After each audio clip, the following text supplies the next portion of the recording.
Hi guys, welcome back to the channel. I'm Sarah and this video is everything you need to know to make your own guinea pig herd, especially if you're in a situation where you only have one guinea pig at the moment. And this is a really common mistake that new owners especially make, probably through no fault of their own, but because they have been misinformed about how guinea pigs are really social creatures. They are happier and healthier in pairs or small groups. And realizing this at a later date can be quite stressful, especially if you've already got an adult guinea pig and you're not sure of the best way to get him or her a companion. So in this video, we're going to look at the 3 most commonly asked questions, the kind of preparations that you might need to make for getting more guinea pigs, the best pair or group combinations, where to get your new guinea pigs from, and the introductions.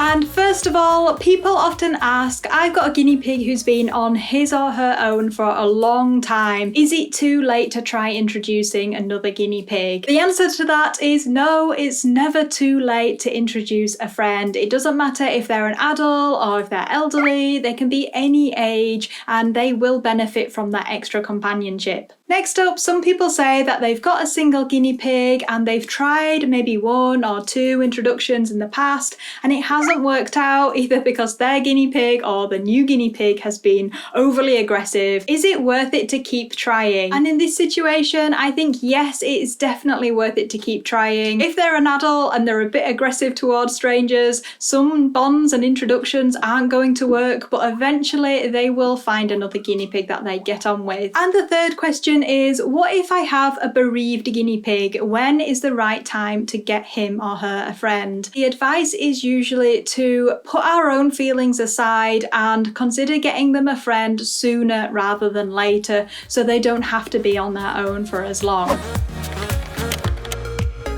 Okay, next I want to talk about the kind of preparations you might need to make in advance of getting your new guinea pig or guinea pigs.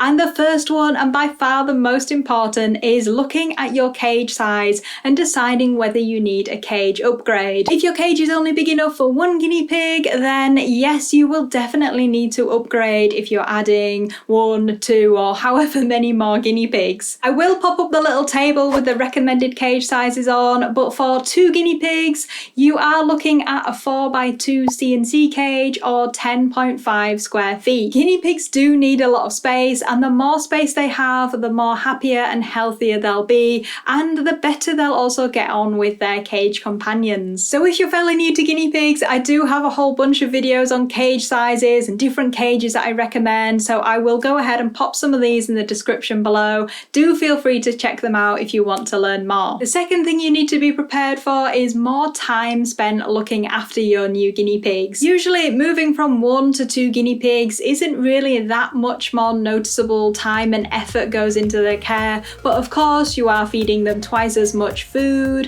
hay and vegetables, and you probably will need to start cleaning them out more often because of course you've got twice the amount of poops. So that's just something to factor in. Think about your routine and just building in a bit of extra time. And the third thing is thinking about vet costs. This is often the most expensive part of owning guinea pigs, and one of the ways I like to deal with vet costs is putting aside a bit of money every month.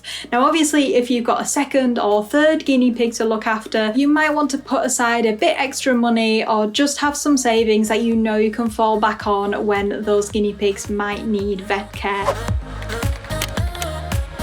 Okay, on to the exciting part, and that's looking at the best combinations of guinea pigs which you can get. So firstly, looking at the sex of your guinea pigs, males and females can both be paired with a same-sex guinea pig, so that's 2 males or 2 females. They will usually work quite happily together. If you're looking at increasing your group size, then you can have any number of females together, but with males it can get more difficult to bond 3 or more males, simply because they are more dominant. But people have successfully bonded groups of males, so it's not totally out of the question. Now, having mixed groups of males and females is obviously not recommended. Don't put males and females together unless one of them is spayed or neutered. Usually it ends up being the males who are neutered because it's just easier operation. So you might have a neutered male with an intact female and they will be such a loving couple. Or you can have a neutered male with a group of females, and that's often referred to to as one of the best group combinations. The idea is the male will be the dominant one and keep charge of all the girls and stop them bickering between themselves. It doesn't always work like that though. Another thing to think about is how old your guinea pigs are and what kind of age combinations to have. And in general, it doesn't really matter. Guinea pigs can be bonded at any age, so don't worry too much about it. Although it is useful to bear in mind that young piggies are often far more easily bonded or integrated into a group than adults. So if you have an aggressive guinea pig and you've had difficulties trying to get them to bond with other adults, it might be worth trying a young, immature guinea pig. You might want to think about getting an older guinea pig if you already have an older guinea pig and you're not too sure about whether you'll be able to keep guinea pigs long term. So if your guinea pig still has years of life left and you don't want to get a baby because it means that the guinea pig cycle will just carry on forever, then you could adopt and rescue an older guinea pig who is more of a similar age to the guinea pig you already have. Next up is where to get your new guinea pigs from. In general, pet shops sell younger guinea pigs, but sometimes guinea pigs from pet shops can carry parasites, even diseases like respiratory infections they could pass to your own guinea pigs, or they might actually be the wrong sex. It does happen, so there are definitely downsides to getting new guinea pigs from a pet shop. On the other hand, responsible breeders, you can also get young guinea pigs from there, and you might also be able to get older guinea pigs that are retired breeders who have had litters in the past, but now they're not being used for breeding anymore, so the breeder is selling them as a pet. And finally, and I think one of the best options, is rescuing. So you can adopt guinea pigs of all ages, from rescues, from ones that are very young, they've been born in the rescue and they're basically the same age that they are in the pet shop, to older guinea pigs who are looking for their forever home. So really, I always recommend check out what rescues are in your area. There are resources online to help you find them and they are out there, so make sure you consider them.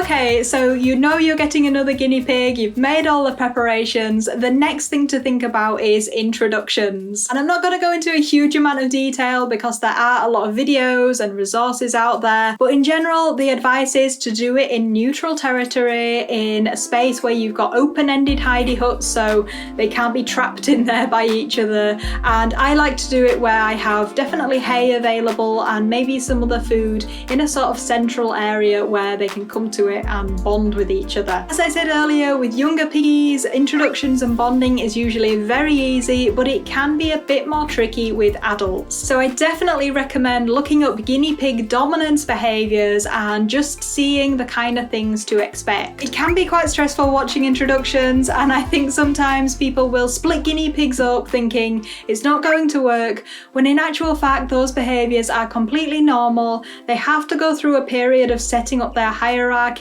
and after that things will settle down. Now of course, if you see fighting and if there's any blood drawn, things are not going to work and you do need to split them up as soon as possible. I have some introduction videos of my own, so if you want to see the difference between introducing baby Phoebe and Roxy to the older girls versus introducing adult Pedro, then definitely go and check those videos out. And usually for introductions, I've kept them in that neutral pen, that neutral territory for at least 24 hours, so it can take a long time before you build up the confidence to put them all in the cage together. And as I said earlier, the bigger that cage is, the more likely they are to get along well with each other. And if you've only had a single piggy up to now, then going forward you really will see such an amazing array of guinea pig behaviours and learn a lot about their social interactions with each other. Hopefully you'll see a whole new side to your single guinea pig too, and really see the benefits that they get from living with others. And on that note, that is everything for this video, guys. I really hope you enjoyed it. I hope you learned something new